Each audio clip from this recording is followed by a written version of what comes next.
नमस्कार. आपल्या उजनी धरण अपडेट न्यूज चॅनलमध्ये आपल्या सर्वांचं मनापासून स्वागत.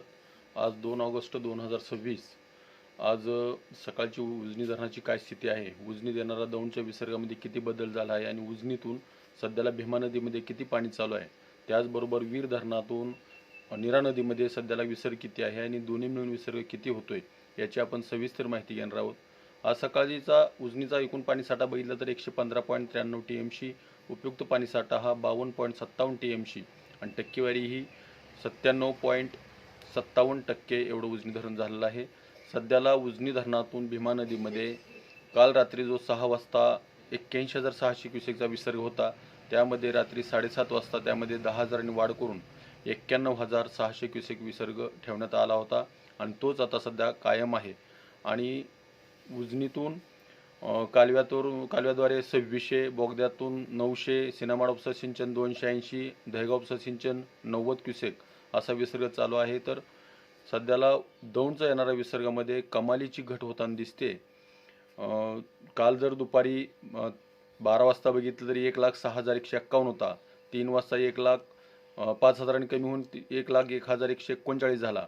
परत 4 वाजता 4,000 कमी होऊन 97,976 झाला आणि रात्री 6 वाजता 92,465 एवढा खाली आला. आणि आता सकाळचा रिपोर्ट आजचा बघितला सकाळचा तर तब्बल 33,000 क्युसेकनं पाणी कमी होऊन 59,971 क्युसेकचा विसर्ग दौंडमधून उजनीत मिसळला जातोय.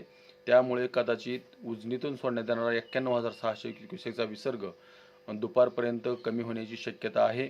आणि नीरा नदीमध्ये जर विसर्ग बघितला, जो 2-3 दिवसापूर्वी मोठ्या प्रमाणात विसर्ग सोडला होता, तो आता कुठे नीरा नरसिंगपूर्वी येऊन मिसळला आहे. त्यामुळं बऱ्याच ठिकाणचे बंधारे, गावचे रस्ते पाण्याखाली गेले आहेत.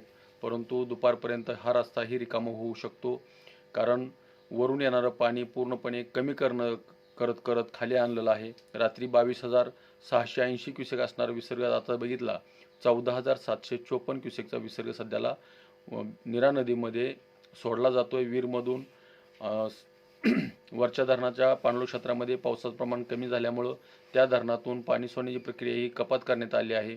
बऱ्याच धरणातील पाणी सोडणं बंद करण्यात आलं आहे. त्यामुळं दौंडमध्ये येणाऱ्या विसर्गामध्ये सातत्याने घट होताना दिसते. पर्यायानेच दुपारपासून आपल्या उजनीतून भीमा नदी सोडणाऱ्या विसर्गामध्ये बी घट होण्याची शक्यता आहेच. आणि वीरमधून पाणी कमी केल्यामुळं वीरचा आणि भीमेचा उजनीचा विसर्ग जर बघितला तर तो इथून पुढच्या काळात 1,00,000च्या आत असेल असा अंदाज आहे. तर अशाच उजनीच्या ताज्या घडामोडीसाठी, ताज्या अपडेटसाठी आपल्या उजनी धरण अपडेट न्यूज चॅनलला लाईक करा, सबस्क्राईब करा, शेअर करा. उजनी धरण अपडेटसाठी बेंबळेहून सिद्धेश्वर शिंदे. धन्यवाद.